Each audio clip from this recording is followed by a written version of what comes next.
아멘. 우리 하나님 말씀 구약성경 창세기 17장, 하나님의 말씀 구약성경 창세기 17장 9절에서 16절까지 말씀입니다. 찾으신 줄 알고 제가 봉독합니다. 제가 봉독할 때에 하나님의 음성을 들으시기 바랍니다. 하나님이 또 아브라함에게 이르시되 그런즉 너는 내 언약을 지키고 내 후손도 대대로 지키라. 너희 중 남자는 다 할례를 받으라. 이것이 나와 너희와 너희 후손 사이에 지킬 내 언약이니라. 너희는 포피를 베어라. 이것이 나와 너희 사이의 언약의 표징이니라. 너희의 대대로 모든 남자는 집에서 난 자나 또는 너희 자손이 아니라 이방 사람에게서 돈으로 산 자를 막론하고 난지 8일 만에 할례를 받을 것이라. 너희 중에서 난 자든지 너희 돈으로 산 자든지 할례를 받아야 하리니 이는 내 언약이 너희 살에 있어 영원한 언약이 되려니와 할례를 받지 아니한 남자 곧 그 포피를 베지 아니한 자는 백성 중에서 끊어지리니 그가 내 언약을 배반하였음이니라. 하나님이 또 아브라함에게 이르시되 내 아내 사레는 이름을 사레라 하지 말고 사라라 하라. 내가 그에게 복을 주어 그가 내게 아들을 낳아주게 하며 내가 그에게 복을 주어 그를 여러 민족의 어머니가 되게 하리니 민족의 여러 왕이 그에게서 나리라. 아멘. 아드님에게 저희 교회 장으로 이 장례를 부탁을 하셨습니다.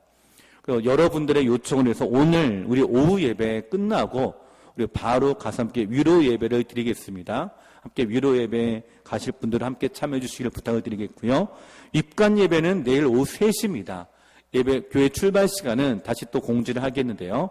입관 예배는 내일 오후 3시, 또 발인 예배는 모레 10일 날 아침 7시 30분이 되겠습니다. 장소는 군산의료원 장례식장 2층 1호실입니다. 우리 성도님들을 많이 위해서 또 유가족들을 위해서 기도해 주시고 유가족들이 교회를 다니지 않는 가운데 있습니다. 그러다 보니 우리 입관 예배나 우리 발인 때 또 좀 우리 성도님들이 많이 참여해 주셔가지고 함께 예배가 잘 진행될 수 있도록 도와주시면 감사하겠고요. 또 믿지 않는 우리 자녀들에게도 복음을 증거할 수 있는 귀한 기회가 됐으면 좋겠습니다. 우리 성도님들 많은 참여를 부탁을 드립니다. 우리 다른 광고는 주보를 참고해 주시기 바랍니다. 우리 앞뒤자부터 한번 인사하실까요? 사랑합니다. 축복합니다. 예, 사랑하고 축복합니다.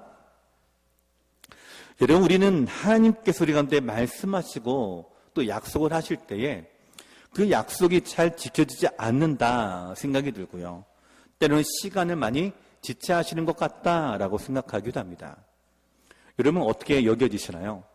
기도하고 기도의 응답을 받을 때에 하나님이 바로 응답을 안 하고 계속 뒤로 미뤄지거나 또는 계속해서 이 말씀을 듣는 또 은혜의 자리, 또 응답의 자리가 점점점 시간이 뒤로 미뤄지는 것 같지 않습니까? 그러나 하나님은요, 한 번도 약속을 어긴 적이 없으십니다. 또 시간을 지체하지도 않으십니다. 단지 우리와 시간이 다를 뿐인 거죠. 하나님은 한 번도 약속을 어긴 적도 없을 뿐만 아니라 생각을 바꾸신 적도 없고요. 우리에게 말씀하신 그대로 다 지키시고 이루시는 우리 주님이신데요. 여러분, 이 사실을 우리는 아브라함의 생애를 통해서 함께 보며 배우게 되죠. 여러분, 아브라함이 처음에 응답을 받고 부름을 받았을 때가 바로 그의 나이가 65세입니다. 그리고 그가 부름을 받고 하란에서 다시 떠나게 되는데요. 그 떠나는 그 기간 동안 또 하나님 앞에 100살의 그 아들을 받는 그 기간까지 그에게 주신 믿음의 기간은요, 하란에서 75세에 떠나고 100세에 즉 25년이 지난 다음에 아들을 주기로 약속을 하신 하나님의 이 시간인데 아브라함이 그 시간을 견디지를 못합니다. 그 시간 동안 여러 번 곤두박질 치고 신앙이 낙심되고 절망되기도 하는데요. 가나안에 들어왔다가 가나안에 기근이 왔을 때에 그 땅에 있지 못하고 애굽으로 내려갔다가 오히려 큰 수치를 당하고 올라오죠. 또 조카 롯과의 갈등도 생깁니다. 그래서 결국 그 롯과 헤어지려는 역사가 일어나게 되죠. 가나안이 들어가 10년쯤 되었을 때에는 그의 믿음이 몹시 흔들리게 됩니다. 결국 불신앙 때문에 이스마엘을 낳고 말게 되는데요. 여러분, 이스마엘을 낳은 지 13년 동안 아브라함은 이제 그 상황과 현실 속에 안주하며 눈에 보이는 이스마엘을 자기의 후계자, 상속자로 삼으며 그 시간을 보내게 됩니다. 우리가 지난번 17장 1절에서 우리 8절까지의 말씀으로 그런 내용인데요. 아브라함이 이와 같이 하나님 앞에 잠잠하고 또한 낙심되어 있고 절망되어 있는 잠자던 그의 신앙과 믿음 가운데에 하나님이 이제 99세가 되었을 때에 찾아오시고 말씀하시며 아브라함에게 하나님 말씀하십니다. 나는 전능의 하나님이라. 권능의 하나님이다. 내가 너에게 이룬 모든 것들을 다 이루어주겠다라고 약속하시고 또 말씀하시는 것을 오늘 우리가 보게 됩니다. 여러분, 그 13년 동안 아브라함은 좌절과 상처 속에 살았습니다. 그런데 그런 그에게 하나님이 찾아오셨습니다. 잠자던 그를 깨우기 시작을 합니다. 하나님은 한 번도 아브라함을 포기한 적도 없고 한 번도 아브라함을 잊은 적도 없다라고 말씀하시죠. 자, 사랑하는 성도 여러분, 하나님 언제나 신실하시고 언제나 변함이 없으신 우리 주님이십니다. 그 신실하신 하나님을 여러분 믿고 계십니까? 지금 나에게 주신 그 약속의 말씀, 그 축복의 은혜가 이루어질 줄 믿는다고 여러분 고백하고 계십니까? 민수기 23장 19절에 우리 가운데 이렇게 선포하십니다. 하나님은 사람이 아니시니 거짓말을 하지 않으시고 인생이 아니시니 후회가 없으시도다. 어찌 그 말씀하신 바를 행하지 않으시며 하신 말씀을 실행하지 않으시랴. 자, 여러분 어떠십니까? 이 말씀대로 믿어지십니까? 25년이라는 이 시간 동안, 길고 긴 이 시간이죠. 그 시간 동안 기다리고 버티며 살아왔던 그 아브라함에게 하나님 우리 가운데 이렇게 말씀하시는 거예요. 나는 한 번도 거짓말을 하지 않은 적이 없고 한 번도 후회가 없었다. 말씀한 그대로 다 이루시는 우리 여호와 하나님이다라고 말씀하십니다. 자, 사랑하는 성도 여러분, 아브라함은 포기했을지라도 하나님은 포기하지 않으십니다. 우리는 잊어도요, 하나님은 잊지 않으십니다. 하나님은 그가 하신 모든 말씀을 말씀하신 그대로 이루시는 우리 주님이십니다. 오늘 이 말씀을 들으며 잠자던 믿음이 깨어나는 아브라함, 그 아브라함에게 하나님 이와 같이 말씀하시며 이제 그때가 되어 전능의 하나님, 능력의 하나님 우리 가운데 역사하시며 그 응답한 말씀대로 이루어주겠다라고 하실 때에 아브라함은 드디어 믿음의 기지가 펴지기 시작합니다. 눈이 다시 떠지기 시작합니다. 하나님을 바라보게 되고 그분의 음성을 듣게 됩니다. 여러분, 이것이 아브라함이 드디어 믿음으로 일어서게 되는 모습의 현장을 우리가 경험하고 있죠. 그리고 이제 이 믿음으로 일어서고자 하는 아브라함에게 하나님이 어떻게 확신을 주시는지, 어떻게 증거를 주시는지 오늘 우리 본문을 함께 살펴보며 오늘 증거를 함께 했던 우리가 받아 믿음의 역사가 일어나는 우리 모두 성도 여러분 되시기를 간절히 소원을 드립니다. 첫 번째로 하나님은 어떤 확증을 주시는가? 바로 잊었던 언약의 말씀을 상기시켜 주시며 아브라함의 믿음을 다시 일으켜 세워 주십니다. 자, 아브라함이 하나님을 만나면서요, 서서히 눈을 들게 됩니다. 하나님께 집중하게 됩니다. 하나님의 약속을 받아들여지게 됩니다. 그때 하나님이 아브라함에게 하신 말씀이 있어요. 우리 9절 말씀 같이 읽어보실까요? 9절 함께 읽겠습니다. 시작. 하나님이 또 아브라함에게 이르시되 그런즉 너는 내 언약을 지키고 내 후손도 대대로 지키라. 아멘. 우리가 성경에서 볼 수 있는 일관적인 메시지가 하나 있는데요. 그것은 내 말을 듣는 대로 지키면, 하나님의 말씀을 지키면 너와 너의 자녀가 복을 얻게 될 것이다 라고 하는 것이에요. 너도 지키고 너의 자녀도 지키게 하라. 조금도 의심하지 말라. 이 약속을 믿고 순종하면 내가 너를 축복해 주리라. 여러분, 대부분의 많은 사람들은 하나님과 멀리 떨어져 있다라고 생각합니다. 또 그렇게 실제로 살고 있죠. 그러다 보니까 하나님의 이 약속의 말씀을 믿기보다는 자신의 현실과 자신의 생각을 더 의지하는 경향이 있습니다. 아브라함도 마찬가지였죠. 13년 동안 여러분 아브라함의 믿음이 잠자던 상태에 있었는데요. 그가 들어갈 수밖에 없었던 이유가 있습니다. 왜냐하면 주변의 환경 때문에 그래요. 이제 더 이상 아브라함이나 사라가 아이를 낳을 수 없다라는 이 환경, 또 눈에 보이는 이스마엘을 주셨다라고 하는 이 환경, 시간이 지나면 지날수록 응답이 없다라고 하는 이 모습들이 아브라함에게는 점점점 낙심으로 절망으로 바로 그 절망의 늪으로 빠질 수밖에 없었던 아브라함의 모습임을 우리가 보게 되는데요. 여러분, 그렇다고 해서 아브라함의 믿음이 없었을까요? 아닙니다. 아브라함은 믿었습니다. 하나님을 믿지 않은 것이 아니에요. 여러분, 이것이 중요합니다. 차라리 하나님을 믿지 않았다라고 한다면 우리가 이해가 되죠. 믿지 않았기 때문에 응답이 없어라고 할 수가 있지만 믿었어요. 하지만 하나님의 때가 되지 않아서 미뤄지고 있는 그 순간순간에 아브라함의 지금 상태가 어떻다고요? 더 이상 하나님의 그 응답에 대한 기대감이 없는 거예요. 여러분, 혹시 우리가 그런 삶을 살아가고 있지 않습니까? 믿기는 믿어요. 믿는데 우리의 삶에 변화가 일어날 기대감, 우리 안에 하나님이 역사하실 기대감, 우리 안에 하나님이 우리 가운데 임재하시고 우리 가운데 응답하실 그 설렘들이 사라지게 되는 우리의 모습들. 혹시 우리의 모습이 그와 같지 않습니까? 왜 우리의 마음이 더 이상 말씀이 들려지는데도 설레지 아니하고 더 이상 기대감도 생기지 않고, 근데 또 믿기는 믿어요. 왜 그럴까요?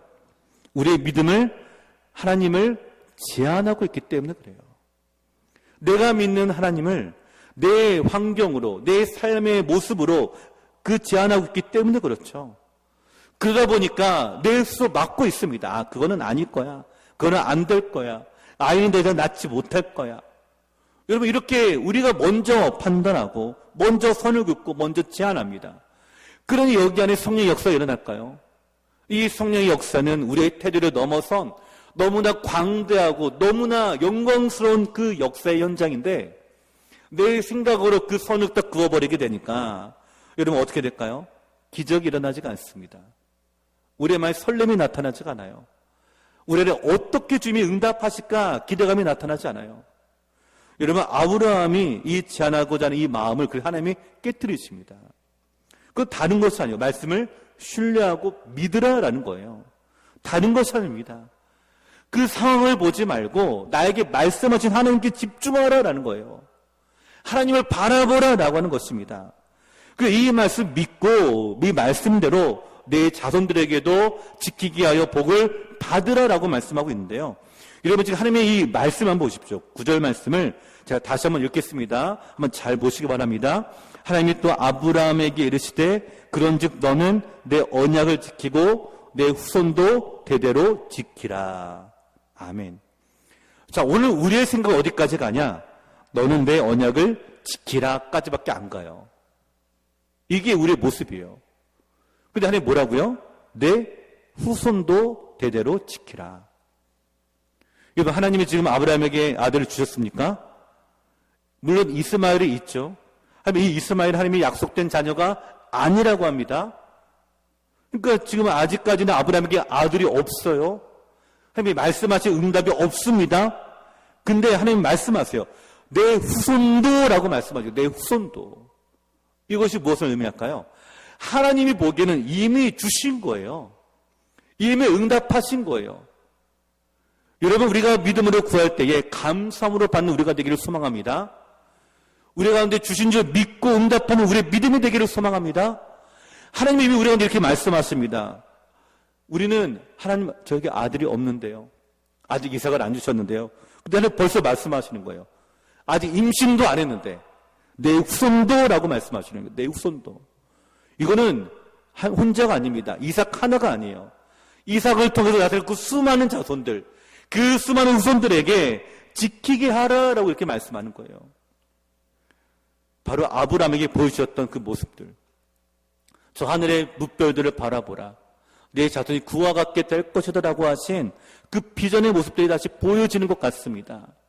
하나님은 지금 이미 그것을 이어나가고 계십니다. 보고 계세요. 그리고 말씀하십니다. 말씀대로 믿으라라고 하시는 거예요. 이것이 바로 아브라함에게 주시는 은혜예요. 여러분, 그러기에 아브라함이 어떻게 할까요? 이 아들을 주실 줄 믿는 믿음을 가지고 나아가는 거죠. 오늘 하나님이 우리 가운데 말씀하시고 응답하실 때에 이 응답이 우리 안에 이루어질 줄 믿는 믿음을 가지고 나가는 우리가 되기를 간절히 소망을 드립니다. 나에게 응답하실 때 때로는 이렇게 응답하시는 거예요. 이렇게 말씀하십니다.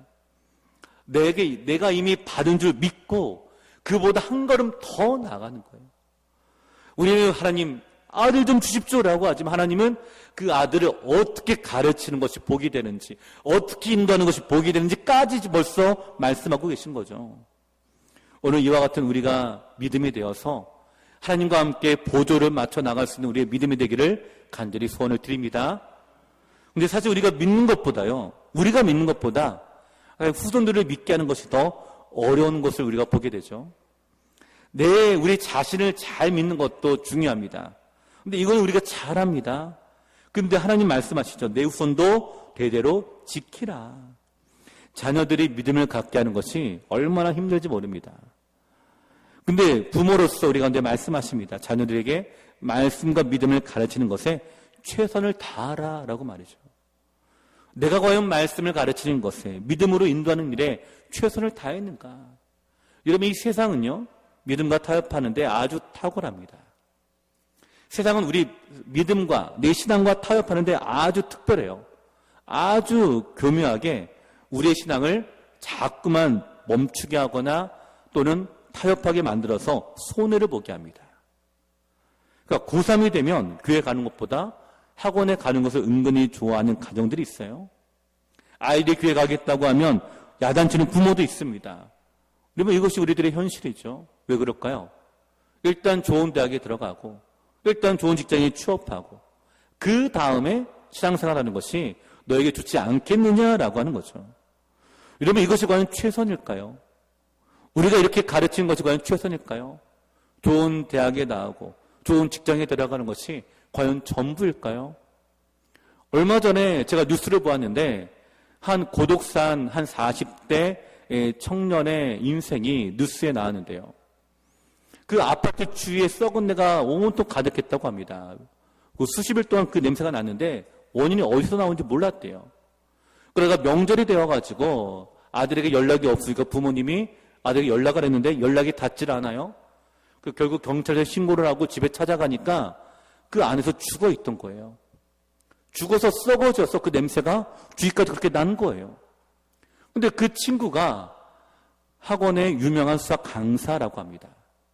아주 좋은 유명한 명문대학에 나왔다고 해요. 우리 생각에는 꽤 좋은 명문대학에 나오고 또 유명한 수학 강사가 돼서 연봉도 높고 그러면 마땅히 성공하고 잘 살 거라고 생각을 하죠. 근데 그의 인생은요, 그저 혼자 그 자리에 죽어있는 바로 그런 모습이에요. 여러분, 오늘 우리가 우리의 자녀들을 이끌고 인도할 때 우리가 어디까지 또 우리가 어떻게 인도할지가 사실 우리의 가장 큰 고민이 아닐까요?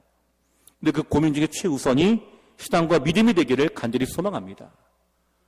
좀 추억이 좀 뒤로 미뤄지면 괜찮지 않을까요? 좀 좋은 대학에 못 들어가도 신앙을 잘 지키면 오히려 괜찮지 않을까요? 우리 눈에 영원한 것이 눈에 보여지기 시작하는데 썩을 것, 또 번할 것, 이 땅에 있다가 없어질 것을 우리가 구한다라고 한다면 여러분 그 인생은 그 죽은 청년과 다를 바가 없는 인생이 아닌가라는 생각이 듭니다. 여러분 세상의 사람들은 그럼에도 불구하고 좋은 대학에 들어가게 하기 위해 좋은 학군으로 이사까지 하는 사람들도 있어요. 여러분 들어보셨죠? 그렇다면 우리는요, 과연 우리 자녀들의 믿음을 정말로 좋게 하기 위해, 잘 교육하기 위해, 잘 양육하기 위해 이사까지 고민한 적이 있는가? 우리의 생업의 현장과 우리의 모든 상황 가운데에 우리 자녀들의 믿음을 위해 우리가 한 번 더 고민한 적이 있는가? 우리가 장래에 대해서는 고민을 많이 합니다. 우리가 취업에 대해서는 고민을 많이 합니다. 너 무슨 일을 먼저 할래? 라는 것을 고민을 많이 합니다. 정작 네가 어떤 하나님의 사람이 될래? 라는 고민은 하지 않아요. 여러분 어떠십니까?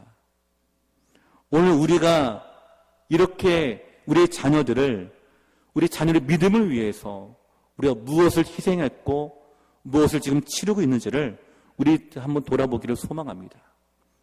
벌써 아브라함이 말씀하시는 거예요. 내 후손도 대대로 지키라.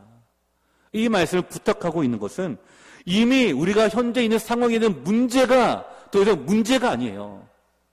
지금 아들이 없는 것이 문제라고 아브라함은 생각합니다. 이것이 우리의 모습이에요. 우리 눈앞에 보이는 문제만이 문제라고 생각합니다. 하지만 하나님은요, 그 앞서 더 나아갑니다. 더 큰 문제가 그 앞에 있다라고 얘기하시는 거예요. 바로 후손들이 믿음으로 나아가는 거. 그리고 우리가 수요일 기도회 때 함께 쭉 살펴보잖아요. 여호수아를 통해서 사사기를 통해서 그 후손들이 지금 어떤 길로 걸어가고 있는지 오늘 우리가 우리의 믿음이 회복되는 가운데에 하나님의 응답이 임하는 가운데에 그 응답을 넘어선 하나님의 비전과 또 하나님의 앞서가시는 그 발걸음에 함께 우리의 시선이 맞춰지게 되는 우리가 되기를 간절히 소원을 드립니다. 또 우리 믿음의 가정들이 이와 같이 회복되기를 소망합니다. 우리 자녀들이 우리가 더욱더 고민하고 더욱더 하나님 앞에 귀하게 쓰임받는 주의 종이 되도록 온전한 믿음생활을 잘 감당할 수 있도록 우리 자녀들이 주일 성수를 잘하고 또 헌금 생활을 잘하고 하나님을 기쁘시게 하는 삶을 살아갈 수 있는 하나님을 경외하는 우리 가정과 우리 자녀를 되기를 간절히 소원을 드립니다. 자, 두 번째로 하나님은 아브라함에게 할례를 통하여 변하지 않는 징표를 주시는데요.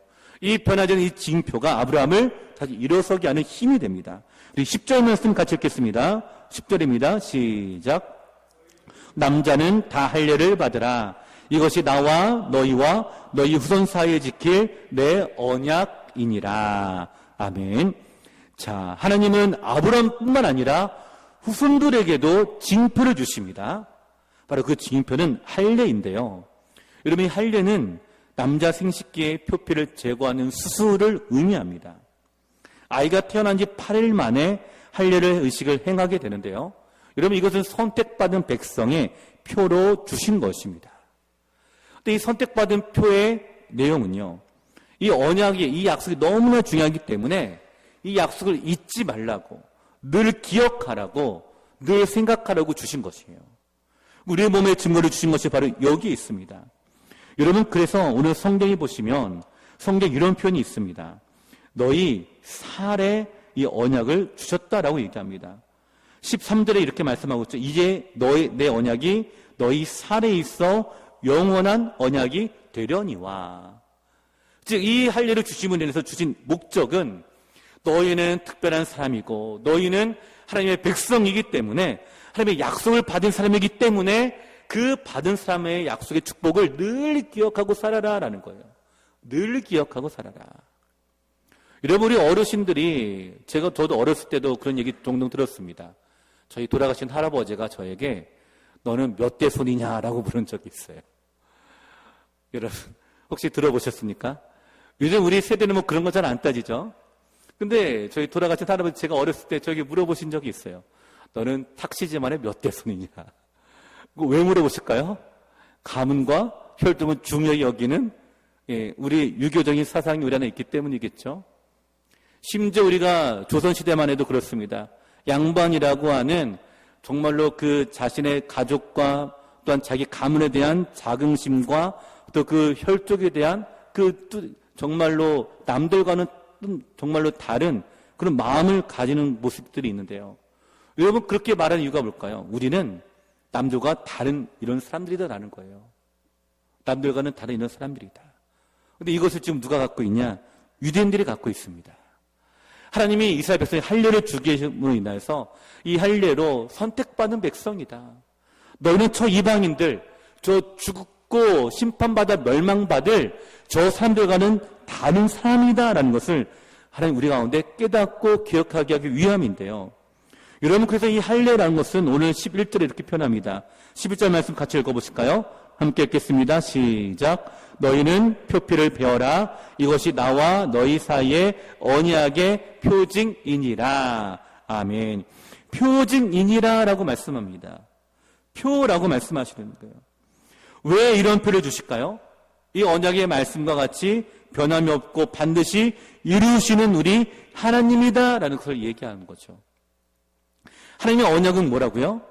끊임없이 우리가 살펴본 내용은 이것입니다. 너희가 말씀을 지키면 너희가 복을 받고 나는 너희들의 하나님이 될 것이다 라는 이 언약이에요. 이 약속을 지키기 위해서 할례를 주신 것입니다. 이 할례를 통해서 우리는 늘 기억해야 되는 거죠. 유대인들이 그래서 율법을 그렇게 지키려고 하는 이유가 여기 있습니다. 할례를 볼 때마다, 할례를 행할 때마다 하나님의 말씀대로 우리가 나아갈 때 하나님의 백성이 되기 때문에 여러분, 그래서 유대인들은 율법을 철저하게 지키려고 노력을 하죠. 여러분, 이것이 바로 약속과 성취의 관계인데요. 하나님은 우리와 그런 관계 가운데 계십니다. 하나님이 약속하시고 우리 그 약속대로 반응할 때에 성취하는 관계, 계약의 관계라고 볼 수도 있겠죠. 그리고 우리가 집을 사고 팔 때도 우리가 계약서를 우리가 쓰게 되는데요. 거기서 가장 중요한 건 뭘까요? 약속이 지키는가 지키지 않는가라는 거죠. 만약에 계약서를 여러분 약속을 지키지 않는다라고 한다면 여러분 그 계약서는요 무용지물입니다. 그러기에 손해가 가해지게 돼요. 법적으로 보장을 받게 되는 거죠. 꼭 약속을 지키라는 그런 강압적인 내용이 법적으로 보장이 되어 있는 것은 서로 상처가 되지 않도록, 서로 배신하지 않도록. 그런데 이 약속이 지켜지지 않으면 불신과 갈등이 생기게 됩니다. 여러분, 이것은 하나님과 우리 관계뿐만 아닙니다. 사람의 관계 역시 마찬가지예요. 약속을 했는데도 불구하고 지키지 않으면 어떻게 될까요? 그 앞에 상처가 있게 되는데 그 상처는요 바로 배신이에요. 약속을 지키지 않았다라는 것은 바로 배신이에요. 여러분, 우리는 배신을 하고 또 배신을 당하기도 합니다. 그래서 우리의 마음이 상하고 아프기도 하고 또 우리는 마음의 상처를 갖고 있기도 하죠. 그리고 이 가장 많이 배신을 당한 분이 누굴까? 저는 생각해 보니까요, 바로 하나님이 아닌가라는 생각이 들더라고요. 하나님이 얼마나 많은 인간에게 배신을 당하셨을까? 이 약속을 하시면서 그 대대 후손들을 다 지켜보시는데 끊임없이 구원해주면 또 죄악을 짓고 범죄하고 타락하고 또 회개하면 또 구원해주시면 또 범죄하고 타락하고, 그리고 그렇게 배신하는 그 모습들 속에서 하나님이 얼마나 많은 상처와 아픔을 갖고 계실까? 근데 그럼에도 불구하고 하나님은 그럼에도 불구하고 모든 것을 덮는 사랑을 가지고 우리 가운데 나오고 계시죠. 자, 사랑하는 성도 여러분, 하나님은 지금도 그 마음을 덮으시는 사랑으로 우리가 약속하신 말씀대로 이루기를 원하고 계십니다. 그래서 오늘 우리에게 이 할례와 같은 은혜를 주시는 거예요. 이 표징을 주고 계십니다. 이거는 내가 약속 꼭 지키겠다라고 하는 표다라고 하는 거예요. 그러기에 12절 말씀 한번 같이 읽어보실까요? 12절입니다. 시작. 너희의 대대로 모든 남자는 집에서 난 자나 또는 너희 자손이 아니라 이방 사람에게서 돈으로 산 자를 막론하고 난지 8일 만에 할례를 받을 것이라. 아멘. 자, 언제 받으라고요? 난지 8일 만에 할례를 받을 것이라. 여러분, 갓난아기가 뭘 안다고 이 할례를 받게 할까요? 뭘 안다고? 아무것도 알지 못해도 눈에 보이는 어려서부터 성장해 나가며 그 몸에 각인을 시켜주십니다. 신앙이 몸에 각인이 되도록, 말씀이 몸에 각인이 되도록, 그래서 그 삶이 말씀으로 따라가고 은혜로 따라갈 수 있도록 오늘 우리가 우리의 자녀를 이와 같이 인도해야 될 우리의 모습인 줄로 저는 믿습니다. 또 하나님 우리 가운데 이렇게 우리 가운데 말씀하고 계세요. 하나님의 백성의 삶으로 살아가라. 이 각인 때문에, 이 할례 때문에 너는 어려서부터 하나님을 섬기는 사람이고 하나님의 백성된 사람이고 하나님의 선택을 받은 사람이다라고 하는 증거를 그 인생에게 보여주고 계신 것이죠. 자, 성도 여러분, 오늘 우리 역시 마찬가지입니다. 하나님의 택함을 받은 귀한 주의 백성들입니다. 이 귀한 삶을 살아가는 우리가 되기를 간절히 저는 소원을 드립니다. 근데 이 할례를요, 참 재미있는 부분이 12절에 보니까 집에서 난 자나 또는 너희 자손이 아니라 이방 사람에게서 돈으로 산 자를 막론하고 라고 이렇게 말씀하고 있죠. 여러분 13절도 한번 같이 읽어보실까요? 13절입니다. 시작. 너희 집에서 난 자든지 너희 돈으로 산 자든지 할례를 받아야 하리니 이에 내 언약이 너희 살에 있어 영원한 언약이 되려니와. 아멘. 자, 아브라함의 가족뿐만이 아니라 돈으로 산 자, 종, 노예도 역시 마찬가지로 다 할례를 받아야 된다라고 말씀하는 거예요. 여러분, 이스라엘 백성들은요, 선택받은 민족이다라고 하는 선민의식이 있습니다. 그래서 자기들만 특별하게 생각을 하고 선택받지 않은 사람들은 죄인 취급을 했는데요. 그러나 여러분 가만히 한번 생각해 보십시오. 이스라엘이 언제 선택을 받았죠? 자기를 선택받은 민족이라고 얘기하고 있잖아요. 그러면 언제 선택을 받았죠? 바로 지금 이 장면입니다. 할례를 주시면서 너희 후손에게도 할례를 행하라. 이 선택의 표를 받았죠. 그러니까 지금 이 장면이에요. 그러면 선택받기 전에 이스라엘은요? 여러분, 선택받기 전에 이스라엘은 아브라함이 이 약속을 받기 전인데, 이 약속을 받기 전에 아브라함은 가나안에서요, 이방인이었습니다. 똑같은 이방인이었어요. 똑같이 선택받지 못한 사람이었습니다. 그런데 그런 사람을 하나님이 믿음의 사람으로 불러주신 거예요. 그리고 그에게 할례를 주신 것 뿐입니다. 그 전에는요, 아브라함도 이방인에 불과했습니다. 여러분, 우리도 마찬가지죠. 우리가 지금은 예수 믿고 구원함을 받는 하나님의 자녀가 되었지만 그 전에는 무엇이었죠? 하나님의 진노의 자녀였죠. 하나님도 없었고 약속도 없었고 이스라엘 밖에 있었던 이방인에 불과했지만 예수님을 믿고 하나님의 자녀가 되게 하셨죠. 여러분, 그래서요, 이 선택은요, 선택받은 이 은혜는 특권이 아니라 감사입니다. 여러분, 유대인들이 이것을 깨달을 필요가 있었습니다. 우리가 선민이 된 것은 다른 것이 아니라 우리가 특별하기 때문이 아니라 은혜로 된 것이기 때문에 감사했어야 되는 거예요. 내가 선택받음에 감사하고 감격스러워야 됐던 거죠. 이런 왜 하나님이 이스라엘 백성을 선택하셨을까요? 한 가지입니다. 구원의 역사를 이루기 위함입니다. 그들 가운데 인류를 구원할 메시아가 태어날 것이고 이렇게 온 인류에게 구원하기 위해 그들을 택하신 것입니다. 오늘 이 할례를 주신 이유도 바로 여기에 있습니다. 너희뿐만 아니라 너희에게 속한 모든 이방 사람, 돈으로 산 사람이든 누구든 다 할례를 받아야 된다. 이 언약의 자리에 들어와야 된다. 말씀을 믿고 구원함을 받아야 된다라고 말씀하시는 거죠. 이것이 하나님을 택한 이유입니다. 여러분, 우리를 택하신 이유도 여기에 있습니다. 왜 나를 구원하셨을까요? 왜 나를 선택하셨을까요? 여러분, 잘 생각해 보십시오. 왜 나를 구원하셨는가? 왜 나를 선택하셨는가? 1차 목표는 우리가 예수 믿고 구원을 받는 것입니다. 그러나 그것으로 끝나는 것이 아니에요. 내가 그렇게 구원함을 받고 이 땅에서 잘 먹고 잘 살라고 주신 것이 아니에요. 바로 내가 구원함을 받고 구원받은 내가 이 구원의 은혜를 함께 나누기 위해서 나를 택하신 것입니다. 그러니까 이 땅에 하나님 부자를 선택하셨다라고 한다면 이런 부자 관리는 무엇일까요? 가난한 이를 돕기 위해 주셨다는 것을 알아야 되는 거예요. 왜 우리에게 건강을 주셨을까요? 건강을 주신 이유는요, 병든 자를 돕기 위해서입니다. 지식을 가졌다면 배우지 못한 사람을 도와주어야 합니다. 이것이 우리를 선택하신 이유이자 목적입니다. 여러분, 우리 교회를 왜 하나님이 선택하셨을까요? 우리가 38년 전에 이정건 선교사님 통해서 함께 우리가 말씀을 나누었죠. 이 교회를 어떻게 개척하게 되었는지, 어떻게 세워지게 되었는지, 선교사로 나가기 이전에 이 익산시 안에 선교하라고 세우신 줄 저는 믿습니다. 이것을 우리가 잊어버리게 되면 여러분, 우리는요, 언약의 축복을 받지 못합니다. 우리가 이것을 잊어버리게 되면 우리 교회는요, 더 이상 있어야 될 이유가 없는 거예요.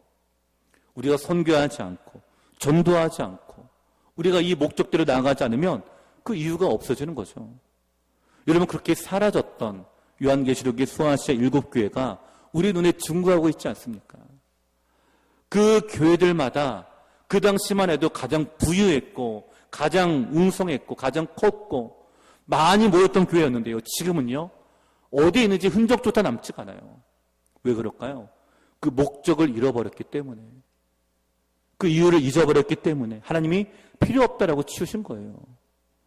산성도 여러분, 오늘 우리를 세우신 목적과 우리를 선택한 이유를 다시 한번 재확인하는 우리가 되기를 간절히 저는 소원을 드립니다. 여러분, 우리가 11월 5일 날 우리 행복나눔 전도 축제를 준비하는데요. 여러분, 왜 우리가 전도해야 될까요? 왜 우리가 이 전도 축제를 우리가 준비해야 되겠습니까? 이제부터 우리가 이 익산시를 선교하고자 하기 위함이기 때문입니다. 우리가 이거를 포기하면요, 우리는 더 이상 교회로서 있을 수가 없는 거죠. 그러기에 여기에 우리는 하나님이 주신 사명인 줄 믿고 이제 최선을 다해서 감당해야 되는 줄로 믿습니다. 이 복음을 전하는 이 전도축제에 우리 손에 많이 참여하십시오.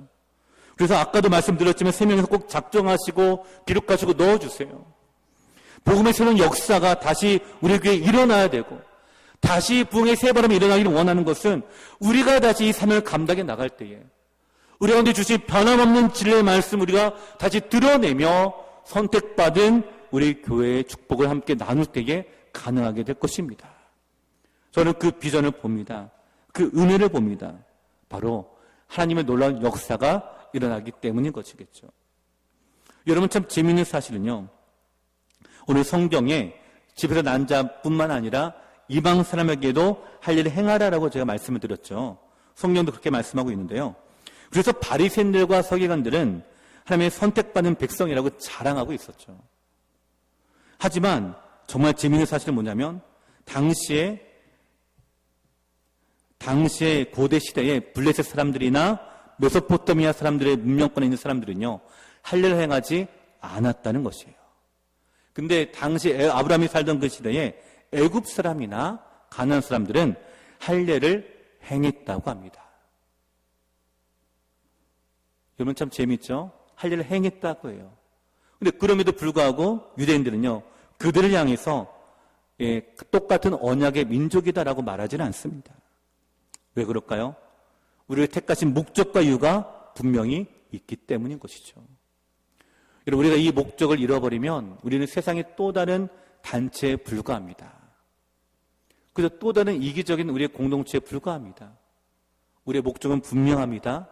우리를 택하시고 우리를 통하여 구원의 역사가 임하며 복음을 전하며 선교하는 교회가 되는 것. 그래야 우리가 주신 변하지 않는 이 진리, 변하지 않는 우리에게 주신 성령이 인쳐주신 이 할례의 이 증거와 이 징표가 오늘 우리 안에 뚜렷하게 임하며 나타나는 우리의 삶이 되기를 간절히 소원을 드립니다. 세 번째 우리가 생각하도 이것입니다. 진정한 할례는 그래서 믿음이라고 하는 사실인데요. 우리 14절 말씀 한번 같이 읽겠습니다. 14절입니다. 시작. 할례를 받지 아니한 남자 곧 그 포피를 베지 아니한 자는 백성 중에서 끊어지리니 그가 내 언약을 배반하였음이니라. 아멘. 자, 여기 한 가지 더 생각해 볼 부분은 여기 있습니다.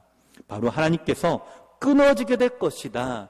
내 언약을 배반하리라. 이렇게 말씀하고 계세요. 여러분, 할례를 행하지 않는 것이 오늘 우리에게는요, 개인의 선택에 의해서 존중될 수도 있는 문제이기도 합니다. 특히 오늘 우리의 시대가 그렇죠. 신앙부도 마찬가지입니다. 내가 원하는 대로, 내가 하고 싶은 대로 우리가 신앙생활하고 교회 다니고 또 믿음을 가지려고 합니다. 그러나 하나님은 말씀하세요. 할례를 행하지 않는 사람은 내 언약을 배반하였음이니라. 그리고 우리는 여기에 하나님의 진의, 할례를 주신 참 뜻을 우리가 깨닫기를 원하는데요. 할례가 하나님이 주신 표징이 맞습니다. 하지만 이것은 언약을 이뤄나가는 수단에 불과하지 이것이 목적이 되지는 않는다는 것이에요. 여러분, 유대인들은요, 언약보다 할례도 중요하게 여기죠. 그렇기 때문에 이방인을 정죄하고 죄인으로 칭합니다. 하지만 할례는 단지 표징일 뿐입니다. 할례보다 더 중요한 것은 이 언약입니다. 그리고 이 언약을 믿는 믿음이 바로 할례에 있어야만 진정한 할례가 된다라고 하는 것이에요. 우리 신명기 30장 6절 말씀인데요. 제가 읽겠습니다. 화면을 한번 같이 보실까요? 내 하나님 여호와께서 내 마음과 내 자손의 마음에 할례를 베푸사 너로 마음을 다하며 뜻을 다하여 내 하나님 여호와를 사랑하게 하사 너로 생명을 얻게 하실 것이며. 아멘. 자, 여기에 모세가 말씀한 겁니다. 모세가 이스라엘 백성들에게 내 마음과 내 자손의 마음에 할례를 베푸셨다. 하나님이 내 마음의 할례를 베푸셨다라고 말씀하시는 거예요. 여러분, 할례는요, 아까도 말씀을 드렸죠. 하나님의 사랑, 율법, 언약을 기억하고 믿는 것입니다. 그러게 내 마음에 새기는 거예요. 내 마음에 새겨져서 내가 늘 묵상하고 내가 늘 잊어버리지 않고 내 마음에 늘 이것을 담아두고 살아가면 그 사람이 진정한 할례자, 바로 택한 백성이 된다라는 것이에요. 그리고 로마서 2장 25절 26절에 이렇게 말씀합니다. 내가 율법을 행하면 할례가 유익하나 만일 율법을 범하면 내 할례는 무할례가 되느니라. 율법을 범하면 뭐가 된다고요? 무할례가 된다. 그런즉 무할례자가 율법의 규례를 지키면 그 무할례를 할례와 같이 여길 것이 아니냐라고 우리가 반문합니다. 그러면 이 말씀을 세번역 성경에서 이렇게 번역했는데 한번 잘 보시기 바랍니다.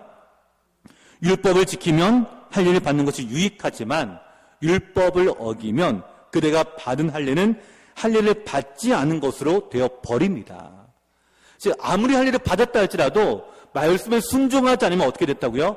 할례 받지 않은 것과 같다라는 거예요. 그러므로 할례를 받지 않은 사람이, 할례를 안 받았습니다. 그런 사람이 율법의 규정을 지키면, 말씀대로 순종해 나가면 그 사람은 할례를 받지 않았더라도 할례를 받은 것으로 여겨질 것이 아니겠습니까? 여러분 어떠십니까? 이 할례가 오늘 우리에게는 세례와 같은 표로 나타납니다. 우리가 예수 믿고 우리의 세례를 받아요. 우리가 이제 이번 달 말에 또 성례식을 통해서 세례도 베풀고 할 텐데요. 이 세례라고 하는 이 예식이 있습니다. 근데 이 예식 할례와도 똑같아요. 표입니다. 내가 구원받은 표입니다. 내가 믿음으로 지금 고백한다라고 이 표예요. 근데 이 표가 단지 뭐라고요? 사실 껍데기에 불과하다라는 거예요. 진정한 것은 이 할례를 통해서 우리가 얼마나 믿고 있느냐, 얼마나 믿음으로 나가고 있느냐라는 것이에요. 이것이 우리 가운데 주신 하나님의 말씀입니다. 여러분, 그렇기 때문에 오늘 우리가 하나님 말씀대로 순종하며 나아가는 것이 이 표징의 의미가 있는 거지. 믿음이 없으면요, 아무것도 아닌 것이에요. 유대인들은 믿음이 없었습니다. 그래서 할례가 아무 소용이 없던 거였어요. 하지만 하나님은 그럼에도 불구하고 약속하십니다. 할례에 담겨있는 언약의 말씀대로 순종하고 믿으면 바로 우리 안에 역사하는 능력과 힘이 생긴다라고 말이죠. 갈라디아서 5장 6절 말씀에 그리스도 예수 안에서는 할례나 무할례나 효력이 없으되 사랑으로서 역사는 믿음뿐이니라 라고 말씀하세요. 예수 안에는 우리들은 마찬가지입니다. 뭐가 효력이 있다고요? 역사는 믿음뿐이니라. 갈라디아 6장 15절에도 이렇게 말씀합니다. 할례나 무할례가 아무것도 아니로되 오직 새로 지으심을 받은 것만이 중요하니라. 새로 지음을 받은 것. 지금 할례를 받음으로 그 아브라함의 인생이 새로워지는 것처럼 오늘 우리가 새로운 피조물이 되는 것이 원하시는 것입니다. 그래서 15절 16절 말씀을 이렇게 말씀하세요. 15절 16절 말씀 같이 읽겠습니다. 시작. 하나님이 또 아브라함에게 이르시되 내 아내 사레는 이름을 사레라 하지 말고 사라라 하라. 내가 그에게 복을 주어 그가 내게 아들을 낳아주게 하며 내가 그에게 복을 주어 그를 여러 민족의 어머니가 되게 하리니 민족의 여러 왕이 그에게서 나리라. 아멘. 자, 약속의 징표로 할례를 주십니다. 그 할례를 통해서 내 믿음이 강하게 됩니다. 강하게 되니까 그 인생이 바뀌어지는 거예요. 새로워집니다. 그래서 하나님이 그 이름을 바꿔주십니다. 사레라고 하는 이름에서 사라로 내가 열국의 아비가 될 어미가 될 것이다. 내 부인이 아들을 낳게 될 것이다 라고 말씀하십니다. 자, 찬송들 여러분 어떠신가요? 우리가 세례받고 성령의 인침이 우리 마음에 새겨졌을 때에 우리 역시 마찬가지예요. 이 세례는요 사실 껍데기에 불과합니다. 이 세례가 정말 진정한 세례가 되기 위해서는 우리가 믿음으로 주 앞에 반응하는 것, 내가 믿음으로 주 앞에 나아가는 것이에요. 오늘 우리가 형식적인 믿음이 되지 않기를 저는 간절히 소원합니다. 우리의 예배도 역시 마찬가지예요. 우리 예배 안에 믿음이 없으면요 이 예배는요 그냥 형식적인 예배하고 다를 바가 없어요. 껍데기밖에 되지 않습니다. 그저 잠깐 왔다가 잠깐 가는 것밖에 되지 않아요. 우리의 예배가 그렇게 되기를 원하십니까? 오늘 우리의 모든 영적인 일들이 이와 같이 되기를 여러분 원하십니까? 여러분 하나님 우리 가운데 말씀하십니다. 내 언약을 지키고 또 내 후손도 대대로 지키라. 할례를 받으라. 우리에게 믿음을 가지라라고 말씀합니다. 그 믿음대로 변화된 삶, 믿음으로 나아가는 삶, 이 믿음의 확신을 주기 위해 하나님은 언약을 맺으십니다. 할례를 주신 이유는 간단합니다. 아브라함에게 믿으라라고 하는 거예요. 믿으라. 그리고 99세에 이 할례를 주시고요. 100세에 아들을 낳습니다. 여러분 아브라함 그 1년 동안 뭘 볼까요? 할례를 행한 그 자기의 삶을 보며 끊임없이 되새기겠죠. 끊임없이 기억하겠죠. 끊임없이 묵상하겠죠. 이것이 할례를 주신 이유입니다. 오늘 우리 마음에 할례와 같이 새겨져서 우리의 삶이 말씀으로 묵상되어지고 말씀으로 충만해지고 말씀의 역사가 일어나기를 간절히 소망합니다. 그래서 새로운 삶으로 여러분 나아가십시오. 이전 것은 지나갔으니 보라 새 것이 되었도다. 오늘 우리의 인생이 새로운 삶이 되어 우리의 변화된 우리의 삶이 오늘 우리의 가정을 변화시키고 우리의 교회를 변화시키고 이 익산시를 변화시키는 우리 성도 여러분 되시기를 간절히 축원을 드립니다. 우리 말씀이 기억하며 함께 찬양하기를 원하는데요. 우리가 계속해서 부른 찬양입니다. 이 하나님의 부르심이라고 하는 이 찬양인데요. 나를 왜 선택하셨는가? 나를 왜 부르셨는가? 사실 우리의 생각보다 더 크시기 때문에, 우리의 생각보다 더 높기 때문에, 더 놀라운 계획을 갖고 계시기 때문에 사실 우리가 지금도 다 알지 못하지만, 그러나 그 속에 이 택감이 있는 줄 믿고 함께 고백하기를 원하는 것은, 하나님 오늘 할례를 주신 아브라함의 이 택감과 같이 나를 부르시고 나를 택하신 이유가 무엇입니까? 바로 복음과 말씀 위에서 우리가 깨닫고 함께 이 시간 이 찬양 고백하며 우리의 고백이 되기를 간절히 소망합니다.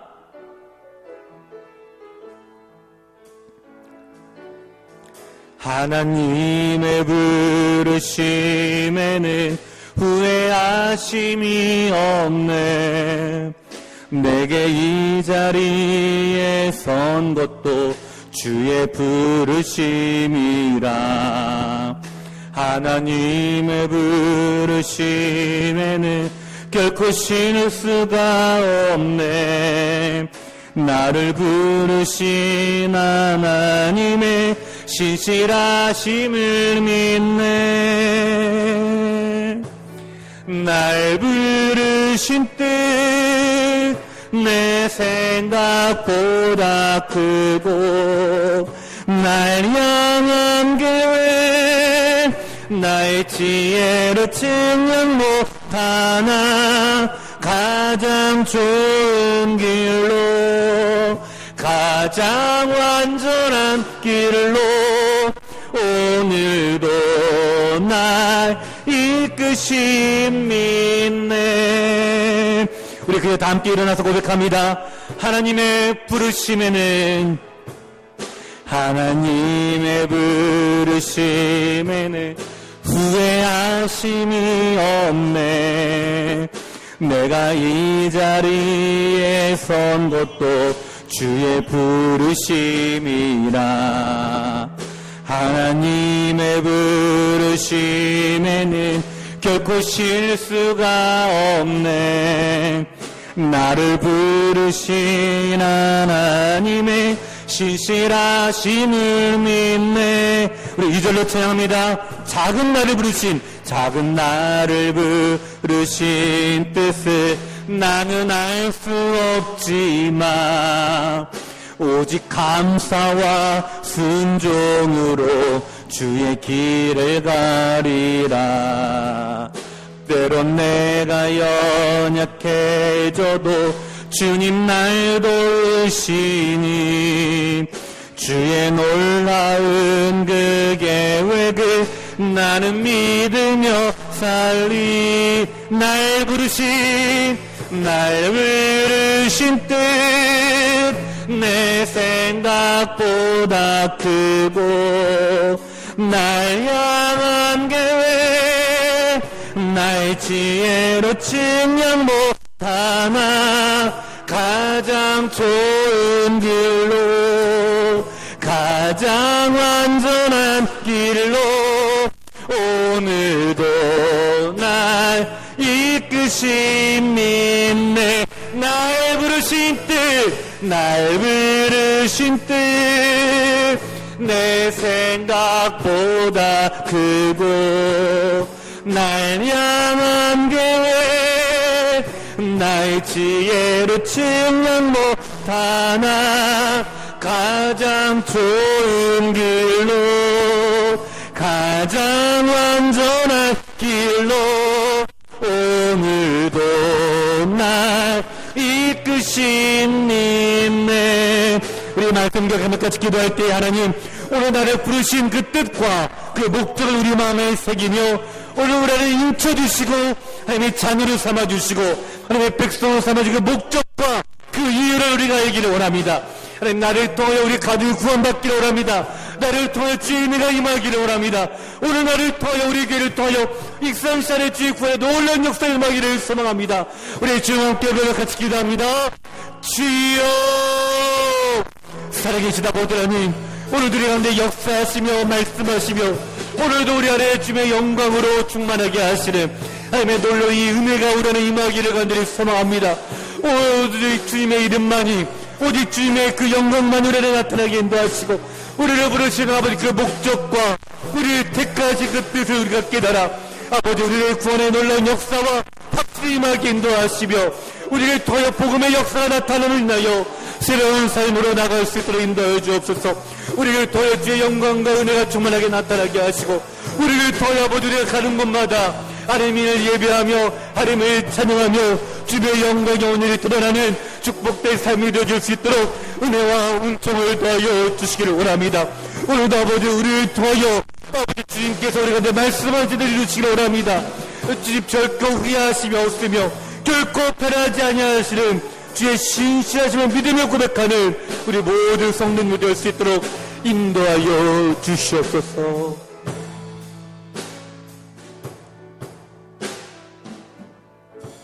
살아계신 아버지 하나님, 오늘 우리를 부르시고 우리를 선택하신 그 하나님의 국률과 자비하심을 우리가 깨닫기를 간절히 소망합니다. 우리를 통하여 하나님 구원의 확신에 인쳐주시는 은혜를 누리게 하시고, 그 할례를 우리뿐만 아니라 우리 자녀들에게, 후손들에게, 우리 가정 이와 같이 믿음으로 설 수 있는 축복의 은혜가 내려지게 하시며, 우리를 택하신 그 이유를 통하여 아버지 익산시 안에 복음의 역사가 일어나는 우리 교회가 되도록 은혜를 더하여 주시옵소서. 우리가 이제 아버지 작정하며 또 이 이름들을 좁혀 올려드리며 기도하며 우리 어떤 복음을 전하고자 합니다. 하나님 우리의 마음을 감동 감화시켜 주시고, 정말로 우리 주님을 기쁘시게 하는 이 일에 우리 모든 성도들이 함께 동참하며 함께하는 은혜를 누리도록 인도하여 주시옵소서. 그리하여 성령의 열매가 나타나게 하시고 전도의 열매가 나타나게 하시며, 우리를 통하여 이 익산시가 변화되는 복된 교회가 되도록 은혜를 더하여 주시옵소서. 특별히 아버지 하나님 슬픔을 당한 우리 가정이 있습니다. 아버지 하나님 소천하신 우리 백용기 장로님을 우리가 기억하며 함께 예배드렸던 그 모습들, 함께 나눴던 그 모습들이 아버지 하나님 이제 천국에서 다시 만날 소망으로 바뀌어지기를 소망을 드립니다. 우리의 위로와 이 소망이 오늘 우리 자녀에게 전달되어 이 장래의 예식들이 복음을 증거하는 시간들이 되게 인도하시고, 하나님께서 기뻐 받으실 만한 귀한 장래가 되도록 은혜 베풀어 주시옵소서. 우리 모든 우리 성도들에게 위로와 평강의 은혜가 내려지게 하시고, 우리 모든 자녀들을 믿음과 사랑으로 이끌 수 있는 믿음의 가정들 되도록 복을 더하여 주시옵소서. 오직 주님의 이름만 영광을 받아 주시옵소서. 살아계신 예수님 이름으로 간절히 기도하옵나이다. 아멘.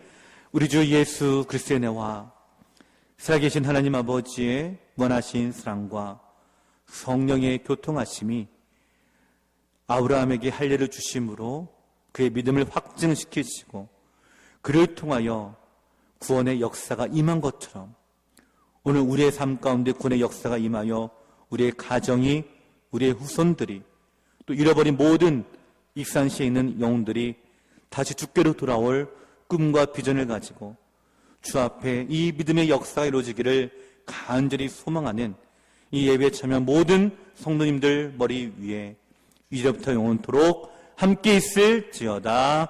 아멘.